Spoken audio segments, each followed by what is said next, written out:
we're at the Iowa State House, where we literally just finished a rally to protect reproductive freedom here in Des Moines. And so it's still a little loud in here, but I'll try to get somewhere a little bit more quiet here in a second. Yeah. Can you hear me okay? I can hear you just fine. And if you can hear me, my main question is, I can hear you enough. I should have, if I was smarter, I would have brought my AirPods with me, but you don't have to be that smart to be elected to the Iowa Senate, apparently. I really appreciate you joining me. Can you get your face closer? I realize how close your face is. Closer or further away? No, you have to have your face close so you can hear me, but it's hilarious. I'm going to move mine closer. Zach, thank you. Thank you. It's great to see you. You look great. Good to be with you, Pete. All right, so let's get started. But what is the timeline right now? How likely is this going to happen? By the time I post this for everybody to listen, is it going to be a done deal? Yeah, so unfortunately, Republicans have the votes to pass this ban, which is why they've called a special session. It's a long story, but essentially what's happened is that for several years, Republicans in Iowa have been attempting to ban abortion in our state. There were a series of legal challenges that played out through our state Supreme Court that resolved a little bit last month. And now, ironically, the governor called for the special session the day after the 4th of July, the day that we all spent celebrating freedom and independence. The very next day, Republicans called for the special session to ban abortion effectively in the state of Iowa. It's a 6-week abortion ban that would ban 98% or more of all abortions that happen in the state of Iowa. And this is all a direct result of the United States Supreme Court's decision overturning Roe versus Wade last year. And that's where we are today. I hear the activists there in the background, and we support everybody that's there. What are they asking for? What can be done? What is the situation in the State House? How do you ever get the votes to change anything?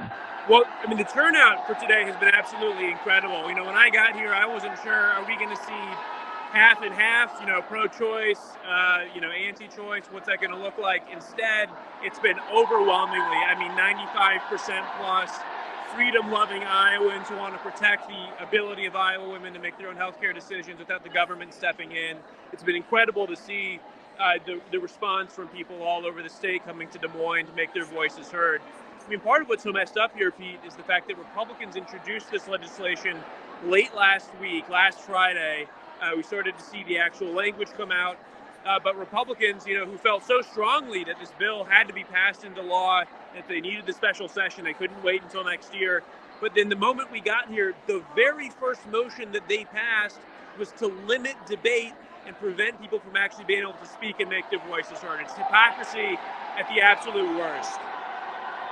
And I think the booing you're hearing behind me is some of the folks here who are rallying for reproductive rights have found some of the Republican leaders in the other chamber, and they're letting them know what they think about their plans. Zach, how does this issue poll in the state of Iowa? Is this about gerrymandered districts? Is this about there's more Republicans than Democrats, and without more votes, you can't change it, but yet the polling would say what? Well, so I wouldn't say it's about gerrymandered districts. Iowa doesn't have a perfect process, but we do have a pretty good redistricting process. The polling's there's a poll earlier this year that showed 61% of Iowans supported keeping abortion legal in most or all cases. That's a pretty strong number, over 60%. I think people think of Iowa as being a very Republican state at this point, but the reality is that, like a lot of Midwestern states, there's still a very strong, understanding that we're not going to see every issue eye to eye, and that's okay. Now, I think the reason this is happening is that you have a Republican Party that has been very effectively captured by a very far-right base. Republican Governor Trim Reynolds has been primarying more moderate Republicans in her own party, spending hundreds of thousands of dollars from outside special interest groups, mostly in Washington, D.C. You're seeing it on abortion. You've seen it on other issues like public education. The governor has been pushing a private school voucher scheme for years. That finally became law earlier this year after they primaried several moderate Republicans who knew that private school vouchers were bad for their rural public schools. And so unfortunately, it's just this continuing trend of the Republican Party becoming more and more extreme. Kim Reynolds convened the special session. What if there was a Democrat that was the governor of Iowa? When can that happen, and would it happen? So in Iowa, you can have a special session either one of two ways. Either the governor can call it, or you get 2/3 of each chamber signs on in support of it. We obviously, as Democrats, did not support it in the House or the Senate. This was the governor calling the special session on her own. How do you get rid of that governor? Well, in 2026, Kim Reynolds will be on the ballot. We had obviously a tough electoral cycle here, this last one in 2022. But we'll hopefully have the opportunity to elect a new Democratic governor in 2026 and get Iowa back on track. Is it fair to say that we're consigned to the fact that this 6-week ban is going to go into effect and women in Iowa will be living with that reality starting today? Yeah, in fact, we're actually hearing that some providers have already, before this bill has even become law, out of fear of potential retaliation, stopped performing abortion care in our state. And so, these are somewhat unconfirmed reports, but that is something that we are hearing.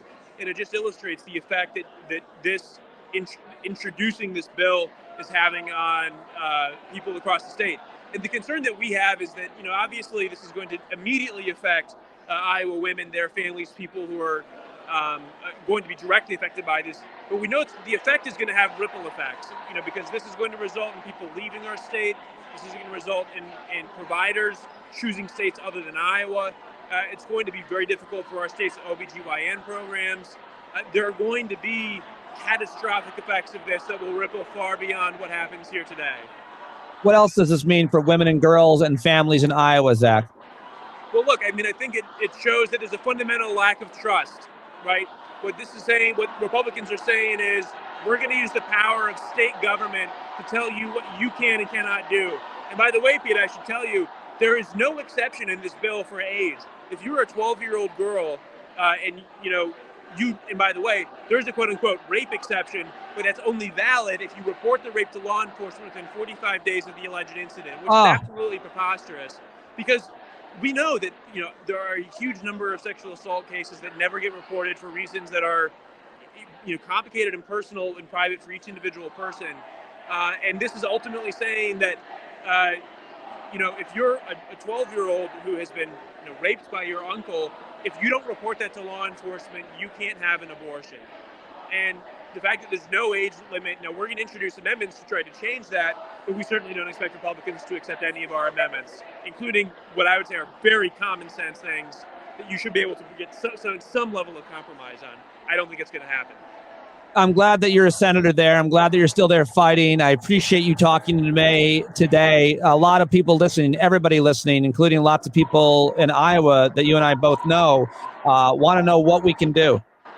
Well, so right now, I'm on Twitter, I'm on Threads, I'm on Facebook, on Instagram, TikTok. We're sharing what's happening here. For folks who are listening, who are in Iowa, who aren't here yet, get your tail down to the State House, make your voice heard. But then after today, we know that Republicans have the votes to pass this. The most important thing that people can do is get organized locally, whether it's with your local Democratic Party, a local affinity group, or a local chapter of a group of advocates or advocacy. That's how we're going to ultimately fix this. It's going to be through the courts, and it's going to be through getting organized in 2024, and then again in 2026 when we're going to have the chance to elect a new governor. Zach, thanks a lot for talking to me. Are you on MySpace still? I am not on. Oh, Pete, I never had a MySpace. I had a Zynga a very long time ago. You are a very young man. I can see why that would be. But you're doing great work, and you keep it up, and it's great to see your face and talk to you, and you got our support, and reach out anytime, man. Thank you so much. Thanks, Pete. God bless you. Later.